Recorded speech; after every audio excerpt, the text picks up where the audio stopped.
نحمده ونصلي على رسوله الكريم اما بعد بسم الله الرحمن الرحيم قال رسول الله صلى الله عليه وسلم ما منكم من أحد إلا قد وكل به قرينه من الجن وقرينه من الملائكة قالوا وإياك يا رسول الله صلى الله عليه وسلم قال وإياك ولكن الله عنني عليه فاسلم فلا يأمرني إلا بخير۔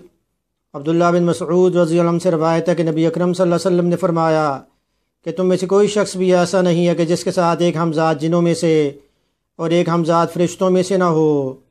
تو صحابہ رضی اللہ عنہم نے آپ سے سوال کیا کہ آپ کے ساتھ بھی جن موکل موجود ہے؟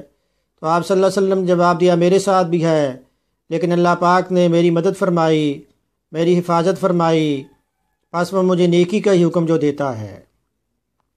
مسلم شریف میں اس کو جو روایت کیا گیا ہے۔ تو ہمزاد جنوں میں سے جسے جن موکل بھی کہتے ہیں، اسے وسواس کہتے ہیں، جو انسان کے دل میں وسوسہ پیدا کرتا ہے، اسے برائی کا حکم دیتا ہے، اور ہمزاد فرشتوں میں سے کہ جو انسان کو نیکی کا حکم دیتا ہے، جسے ملہم کہتے ہیں۔ تو انسان کا جو دشمن جو وہ شیطان ہے، اور پھر اسی طرح انسان کا دوسرا جو دشمن ہے وہ دنیا ہے۔ تو شیطان کے بارے میں حدیث میں آیا کہ ان الشیطان یجری من الانسان مجری الدم، کہ شیطان جو انسان میں اس طرح جو دوڑتا ہے جس طرح خون جو وہ رگوں میں گردش کرتا ہے۔ تو دنیا کے بارے میں قرآن کریم میں آیا کہ فلا تغرنکم الحیات الدنیا ولا یغرنکم باللہ الغرور، کہ دنیا کی زندگی تمہیں دھوکے میں نہ ڈالے، اور بڑا دھوکے باز شیطان جو تمہیں اللہ کے نام سے دھوکے میں نہ ڈالے۔ یعنی دنیا میں انسان اتنا مگن ہو جائے کہ آخرت کی فکر بھول جائے، آخرت اپنی برباد کر لے۔ اور شیطان جو ہے وہ اللہ کے نام سے، اس کا مطلب یہ ہے کہ وہ انسان کو گناہ پر آمادہ کرے، گناہ کرائے اس سے، اور اس کے دل میں یہ خیال ڈالے کہ اللہ پاک غفور رحیم ہے، تجھے معاف کر دیں گے، تمہیں عذاب نہیں دیں گے۔ تو انسان کا تیسرا جو بڑا دشمن ہے وہ انسان کا اپنا نفس ہے، جو اس کے ساتھ ہی ہے، جو جس کے بارے میں آیا کہ نفس کی 3 اقسام ہے۔ پہلا نفس امارہ، جو انسان کو برائی کی طرف جو ابھارتا ہے۔ تو یوسف علیہ السلام کہ عزیز مصر کی عورت نے جب آپ کو برائی پر آمادہ کرنے کی کوشش کی، اللہ کی رحمت سے آپ اس سے مبرہ ہو گئے، تو آپ نے یہ بات فرمائی کہ وما ابرئ نفسی ان النفس لامارۃ بالسوء الا ما رحم ربی، کہ میں اپنے نفس سے مبرہ نہیں ہو سکتا، بے شک نفس تو برائی کی طرف ابھارتا ہے، مگر یہ کہ جو اللہ پاک نے مجھ پر رحم کیا، اللہ پاک کی رحمت سے میں اس برائی سے جو بچ گیا۔ تو نفس کی دوسری جو قسم ہے نفس لوامہ ہے۔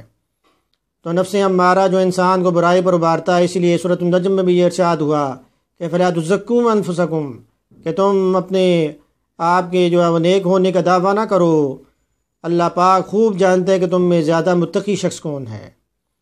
تو نفس لوامہ جو انسان کے دل میں جو ملامت پیدا کرتا ہے، جب اس سے گناہ ہو جاتا ہے، اس کے بعد وہ توبہ کرنے کی طرف مائل ہو، تو نفس لوامہ اس کے دل میں ملامت جو ہے پیدا کرتا ہے۔ تو جس طرح بنی اسرائیل کے 3 اشخاص تھے، جب وہ لمبے سفر پر نکلے تو راستے میں بارش ہو گئی، تو تیز بارش کی وجہ سے وہ غار میں آ کے چھپ گئے، تو غار کا منہ جو ہے وہ ایک بڑے پتھر کی وجہ سے بند ہو گیا۔ اب تینوں نے اپنی نیکیاں جو یاد کرنا شروع کی۔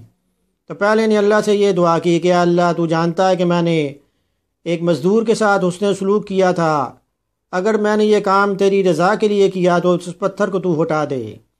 تو اللہ پاک نے اس پتھر کو جو تھوڑا سا ہٹا دیا۔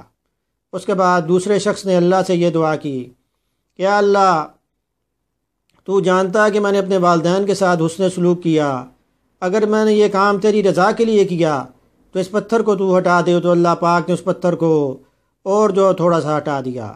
اس کے بعد تیسرے شخص نے یہ دعا کی کہ اللہ تو جانتا ہے کہ میرے چچا کی ایک بیٹی تھی اور وہ مجھے بڑی محبوب تھی، میں نے اسے زنا کی طرف جو ہے آمادہ کیا، زنا کرنے کی طرف مائل کیا، اس نے انکار کر دیا، میں نے اصرار کیا۔ اس کے بعد جب میں زنا کرنے کے لیے تیار تھا تو اس نے کہا کہ اللہ کا ڈر جو پیدا کر، تو میرے دل میں اللہ کا خوف پیدا ہوا، تو میں نے تیرے ڈر کی وجہ سے اس کام سے میں ہٹ گیا، اگر میں نے یہ کام تیری رضا کے لیے کیا تو اس پتھر کو ہٹا دی۔ اللہ پاک نے اس پتھر کو جو ہٹا دیا، ان کے لیے راستہ جو بن گیا، تو بخاری شریف میں اس کو جو روایت کیا گیا ہے۔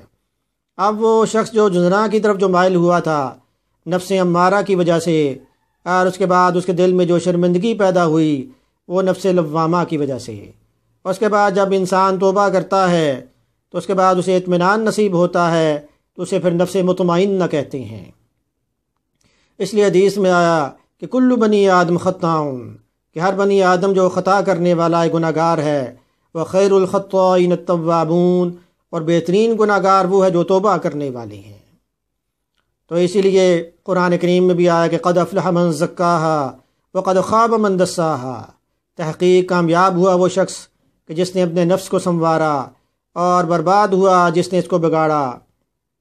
اور اس حدیث میں بھی آیا الکیس من دان نفسا، کہ چالاک ہوشیار عقل مند ہے وہ شخص کہ جس نے اپنے نفس کو سنوارا، وعمل لما بعد الموت، اور موت کے بعد کی زندگی کی اس نے تیاری کی۔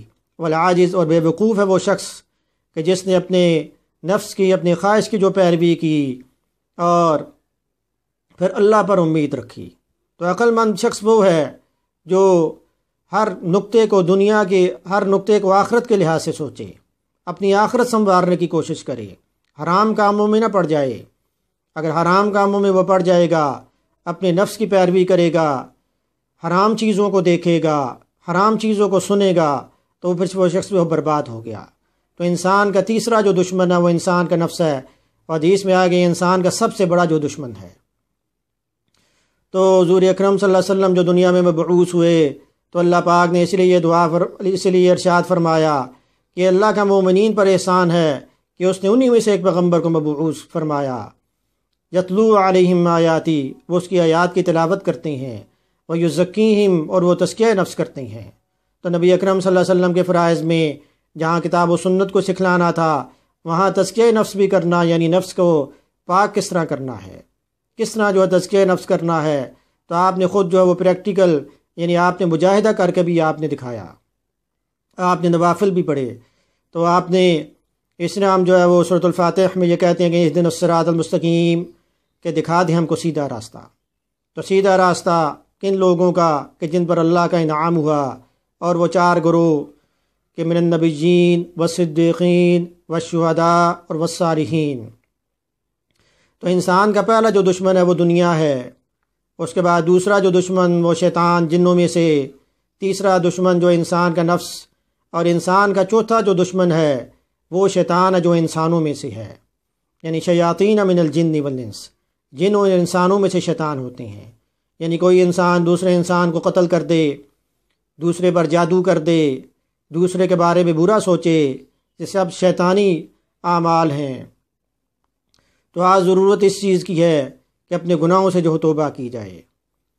جب ہم اپنے گناہوں سے توبہ کر لیں گے تو اللہ پاک پھر تمام آفات کو ٹال بھی دیں گے۔ جس طرح اب کرونا وائرس کی وبا ہے، تو ہمیں سچی جو توبہ کرنی چاہیے۔